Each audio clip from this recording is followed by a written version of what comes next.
Sin always costs. It always costs us something. There's guilt, there's shame, there's feelings of defeat, there's a lack of peace. Relationships are damaged. Relationship with God is strained. It doesn't just affect you, it affects others around you. Genesis chapter 6, verse 5. When the Lord saw that human wickedness was widespread on the earth and that every inclination of the human mind was nothing but evil all the time, the Lord regretted that he had made man on the earth. And he was deeply grieved. You might underline that. He was deeply grieved. The Lord said, I will wipe mankind, whom I created, off the face of the earth, together with the animals, creatures that crawl, and birds of the sky, for I regret that I made them. Noah, however, found favor with the Lord. Now, trying to date this is almost an impossibility. The date is unknown.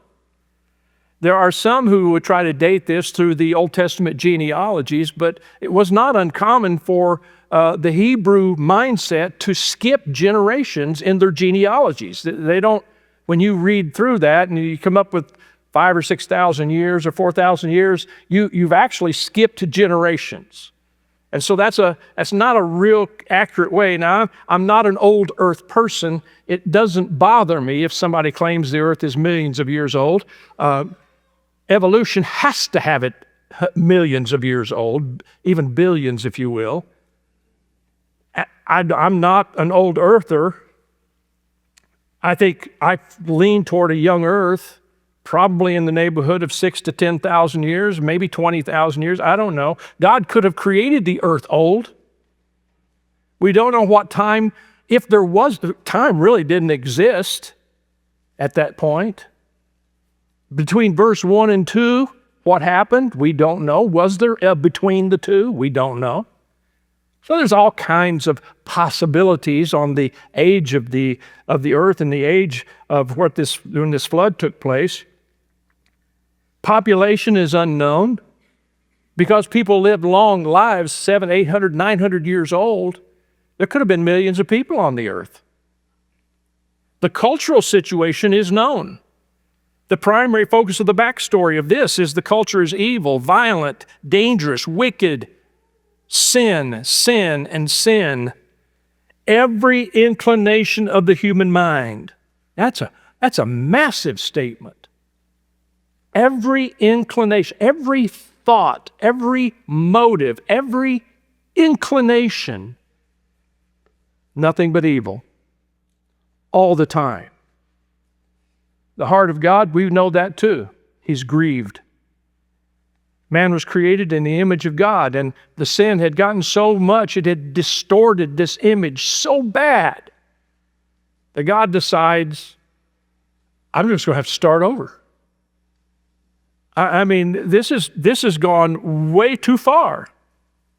But then he saw Noah. And did he ever stand out? Verse 9. These are the family records of Noah. Noah was a righteous man. That means he was right with God. That means he was a man of faith. And he honored God in his lifestyle. He was righteous man, blameless among his contemporaries. That means completeless. It doesn't mean he's sinless. It just means he was a total man of God. And it says Noah walked with God. He communed with God. I mean, you could say he had a daily quiet time. He had a rich walk with God. And so God chose Noah for an assignment.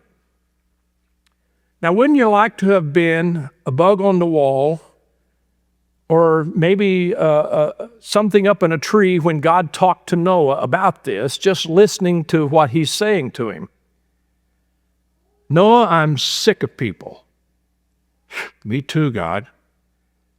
I'm going to wipe everybody out and start over. Say again? What?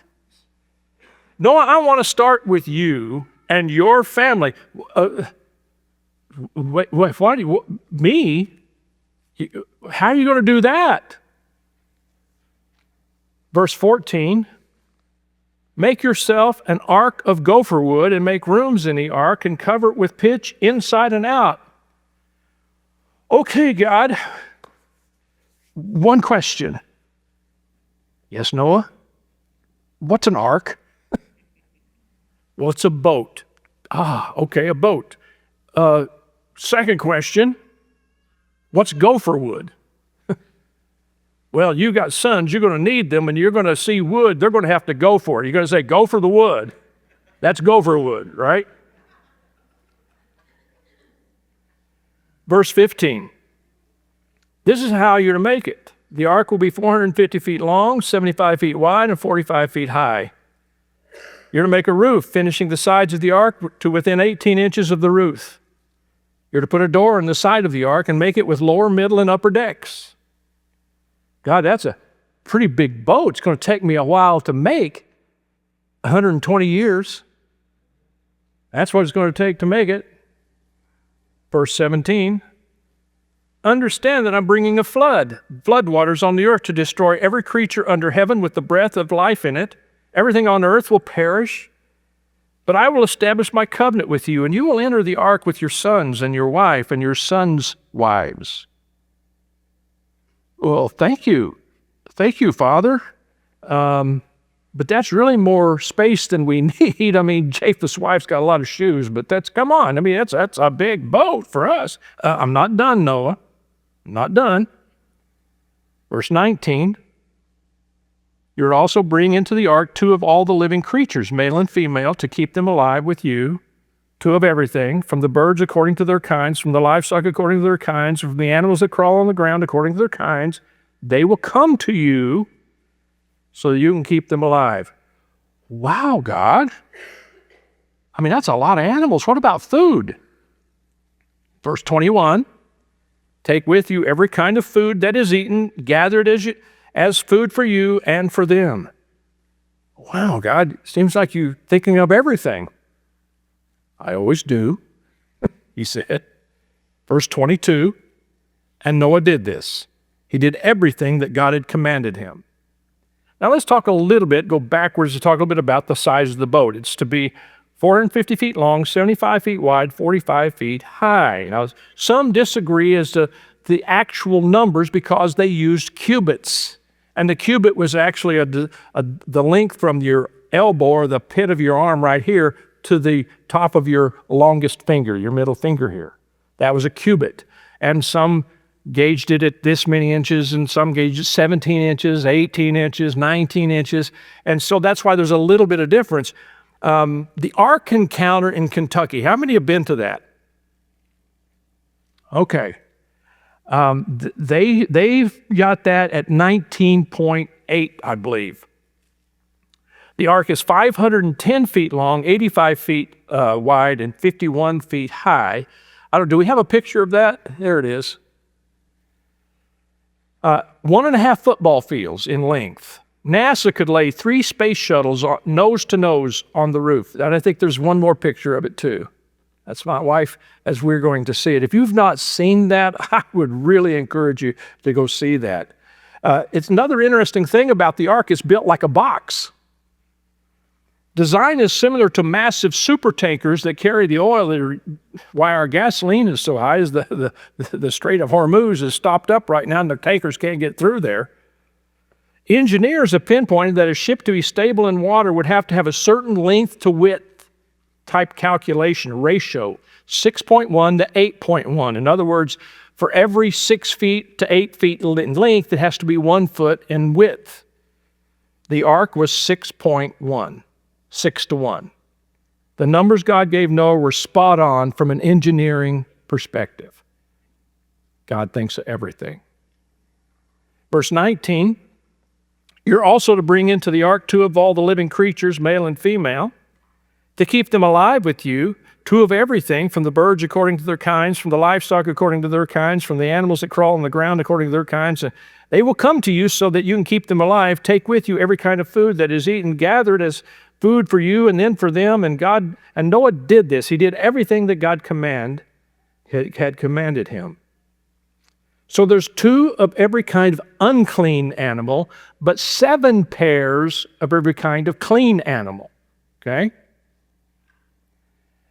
And then he does this, it's on 3 floors. By the way, the Ark Encounter does a really good job of trying to explain the possibility of how he brought in fresh water and how he got rid of waste, which could be a massive problem, okay? And then all these animals. Authors Dr. Henry Morris and Dr. John Whitcomb estimate that there were approximately 35,000 animals on the ark. They estimate that if it had 40,000 animals, it would only require 30% of the space. Isn't that interesting? By the way, they also, I had never considered this, and I've studied this stuff for a long time, but they had a pen in the Ark Encounter of baby dinosaurs, so that you could have had the dinosaurs continue, and they were carried as babies onto the ark. Some of the bigger animals could have been small because they were babies or juvenile animals. Chapter 7, verse 1, the Lord said to Noah, "Enter the ark, you and all your household, for I have seen that you alone are righteous before me in this generation." Verse 10, chapter 7, 7 days later, after they got in the ark, the floods came on the earth in the 600th year of Noah's life. So Noah is 600 years old. And by the way, I mean, some will try to explain away that. It's 600 years old. That's basically it.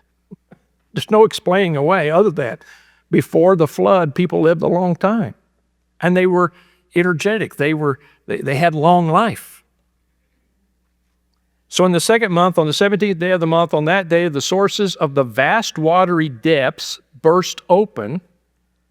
The floodgates of the sky were opened, and the rain fell on the earth 40 days and 40 nights. On that same day, Noah, along with his sons, Shem, Ham, and Japheth, entered the ark, along with Noah's wife and his 3 sons' wives. And those that entered, male and female of every creature, entered just as God had commanded him, and then the Lord shut him in. Now notice that the water didn't come just from rain. It rains for 40 days and 40 nights, but the water, it says the watery depths burst open. Underground, some tectonic happenings are happening under the sea. And there's water gushing up out of the oceans that are underground, okay? And it probably moved the continents at that point in time. And so then it says the floodgates of the heavens or the sky was open. So that, remember now, in the creation, there is a water vapor, there's something above the firmament, the sky, and that collapses. So those who've theorized, and it's just a theory, that there's been a water canopy, a vapor canopy around the earth, shielding it from ultraviolet rays, allowing things to grow at an exponential rate as well as live for a long time because of the humidity on the earth. By the way, in the Amazon, have you seen ferns that grow in the Amazon? They grow to be 25 feet tall because of the moisture. I know most people don't like summer in the Midwest. I'm one of the crazy ones. I like humidity. My lungs feel better when it's humid out, okay? Because it's pro-growth in that high humidity. So that's what, this thing is broken down up there. And so the water covers, it comes from below, it comes from the sky, and it comes from above the sky. So verse 18 says, the water surged and increased greatly on the earth, and the ark floated on the surface of the water. And the waters surged even higher on the earth, and all the high mountains under the whole sky were covered. The mountains were covered as the waters surged above them more than 20 feet. Every creature perished. Now, some have tried to explain this away by saying it was a local flood. As I said in the very first message on this series, if you can get past in the beginning God, this is not a problem. This is not a problem. Especially once science begins to say, it looks like this whole earth has been covered in water at one time. Now, how much time did they spend in the ark? It was not 40 days and 40 nights. They were there for a little over 370 days. Again, depending on whether it's a Jewish calendar, what kind of calendar you use. Some say 374, some say 376, some say 372.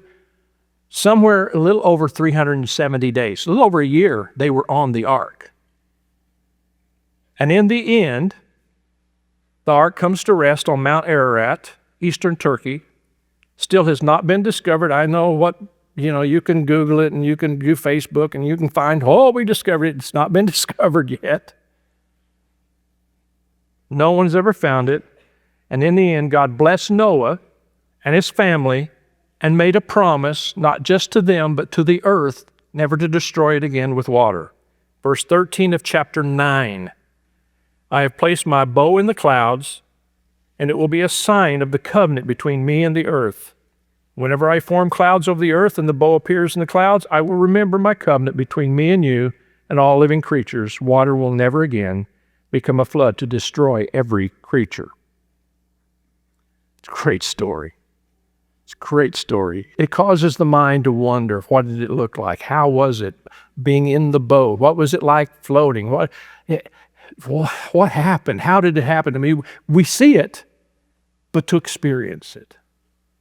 So let me give you some truths to trust, because we can stop just with the scripture itself, and that's almost enough in this story just to kind of sit and ponder it for a while. But it translates into, how does it affect our lives? And so I'm going to give you 3 truths to trust. Number 1, God is grieved over sin. Sin doesn't just offend God. It grieves God, because it always has a negative effect on His creation. Parents, when you've told your child not to touch the hot stove, and your child touches the hot stove, you're grieved that they didn't listen to your instruction, but you're grieved even more because they have a burnt hand now, right? That's what happens. When sin always costs. It always costs us something. There's guilt, there's shame, there's feelings of defeat, there's a lack of peace. Relationships are damaged. Relationship with God is strained. Innocent people get hurt.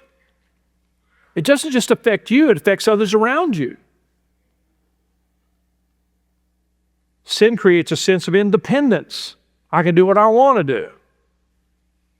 I can do it my way. What a fallacy song that one was. I just did it my way. No, you didn't. You just think you did. You just think you did. The older I get, the more I realize the less I have control over.